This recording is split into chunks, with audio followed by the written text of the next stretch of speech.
Give him the mic. Why am I not being given a mic? Or is it because I'm in the same category? But I have to inform Senator Cherargei that this is not social media propaganda. This was in the social media page of US of the Honorable Senator Asige. This was our own social media page, and we saw it. It is a verified page. She knows she's a baddie. She knows that that's her own page. Unless she rejects that, is when Cherargei needs to substantiate. Thank you, Chair. Senator Eddie, may I caution you again, yeah? You're talking about a page that Asige is asking for it to be substantiated. We have to move on. Senator Cherargei, you are going to have to substantiate this matter. No, Mr. Is Asige, what is the status of Asige? But Mr. Speaker, I have received information and I appreciate. I just said Tim Mafisi said Senator Crystal Asige is single. And even the verified page that belongs to Senator Asige, can you protect me from Senator Karen Nyamu? I didn't see him in Dumberi when many songs were being sung. Mr. Speaker, what I can say, it was on a lighter note. But if I think Senator agrees, Senator Crystal. Yeah, thank you, Mr. Speaker. So I want to thank her and wish her well and encourage people like Senator Kajwang to pursue their thinking the way they have been saying. Mr. Speaker, secondly, as I support the county government bill, I want also over the weekend, I saw Senator Ledama Olekina said that there is an intention to connect. Most of you are not frontier counties, and it is a privilege you are sitting as a speaker today. The counties of various like Mandera, Wajir, Mr. Speaker, and Marsabit to be connected to national grid to Kenya Power and Lighting.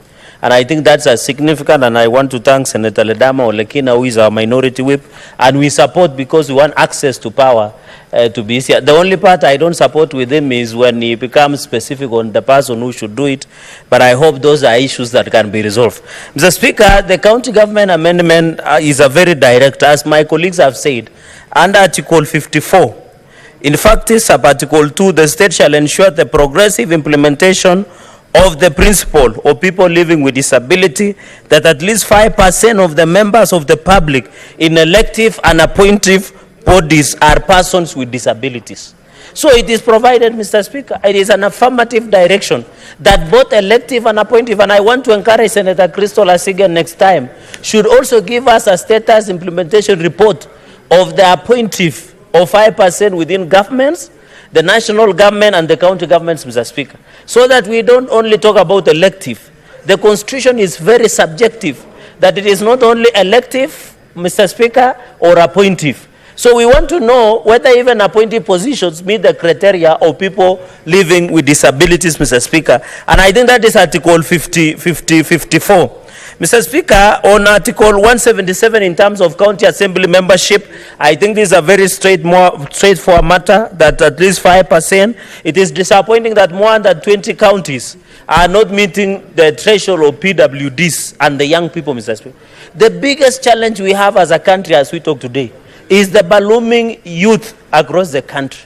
We need to hear their voices in county assemblies. We are lucky some of us were elected, we were still very youthful, even in this house, which was before referred to Nyumba ya Wazee, Mr. Speaker. But we are lucky to be sitting in this house to give voice to many of young people agenda. Even in the county assemblies, we want to see more young people running for elective, but also be given a chance through the appointive. I'm happy the Secretary General of ODM is in the house. We have the Deputy Party Leader. We have the Party Leader of UDM, Senator Roba. We have many people who run political parties in this house. That as they, and also live members of ODM, like Senator Beatrice Ogola. Mr. Speaker, we must come together, and I wish Secretary General of ODM was listening, because this is what I'm saying is very critical. That even as political parties through the Speaker, that you need to consider BWDs even when running during nominations. They should be given priority, Mr. Speaker, because of the unique nature that BWDs undergone, unlike the able-bodied people, Mr. Speaker. Yes, Senator Cherargei, would you like to be informed? I think for the first time in the life of this House, I can allow today Senator Sifuna to inform me. Senator Sifuna. Honorable Speaker, I wanted to inform Senator Cherargei that in fact the mover of this bill is nominated by the Orange Democratic Movement, Honorable Speaker, to represent the persons with disabilities. And we as a party continue to be very proud of her. So I think, Honorable Speaker, Senator Cherargei, when he's addressing some of these issues, concerns about inclusion of persons with disabilities, maybe he should look behind his back and not this side, because on this side, we are okay, Honorable Speaker. I thank you.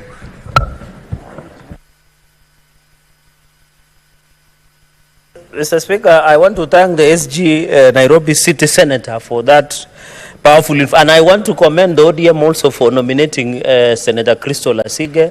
I have taken judicial notice. I'm happy also on our side, Senator Mbukful. Comments has been very important going into the... And by the way, Senator Crystal Asige, she's also a very accomplished musician. And I was lucky with Senator Karen alongside. We did attend our launch and it was very wonderful and beautiful. So the people living with disability can make a mark, Mr. Speaker. The third point I want to make is on the 5%. I think the young people, where 20 counties, they must be called out. I want to challenge the IEBC. I know IEBC is not fully constituted as at now. But we need to call out the IEBC. By the time they approve these nominations, without compliance of the Constitution, it is illegal, Mr. Speaker. When you see over 20 counties, that PWDs are not there, the young people, Mr. Speaker. Even I saw in Nyamira, they were also impeaching a youthful speaker, Mr. Speaker, the other day. We need to encourage young people to even to be the speakers of county assembly. But unfortunately, most of the governors, most of the senators and even speakers have not seen PWDs being elected, Mr. Speaker. We need to change our value system as a country that people living with disability, the marginalized, the minority, can lead this nation, Mr. Speaker. I remember when former President Daniel Toroitich Arap Moi, when he was being appointed as the vice president, he came from a minority community, but he went out to lead this nation for 24 years, Mr. Speaker.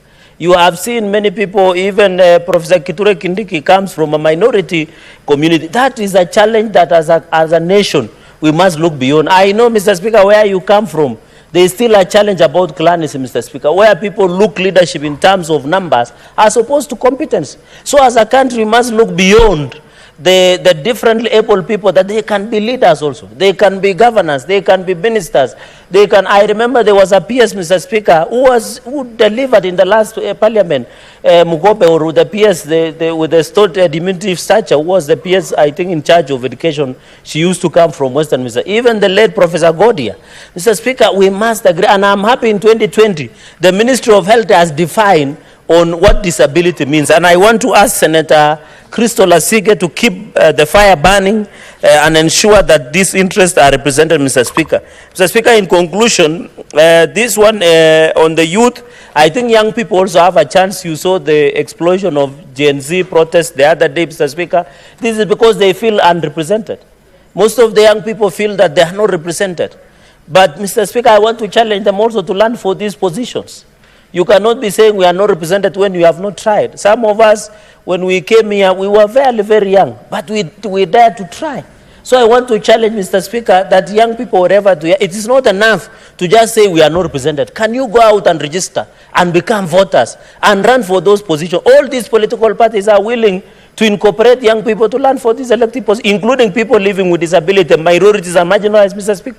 So I want to challenge the young people. Apart from making their voices being heard outside there, they have a chance to be elected. You need to convince to sell your manifesto, Mr. Speaker.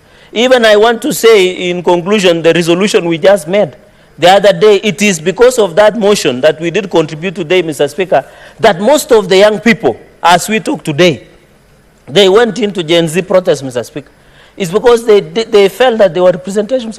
But I was sad that there is allegations of still abductions, there is still allegations of extrajudicial killings, and most of the victims are young people. Some of them, Mr. Speaker, I heard Senator Kajwang say, dear, you can be born as able person. In the last session, Mr. Speaker, if you remember, and we served with your father, the distinguished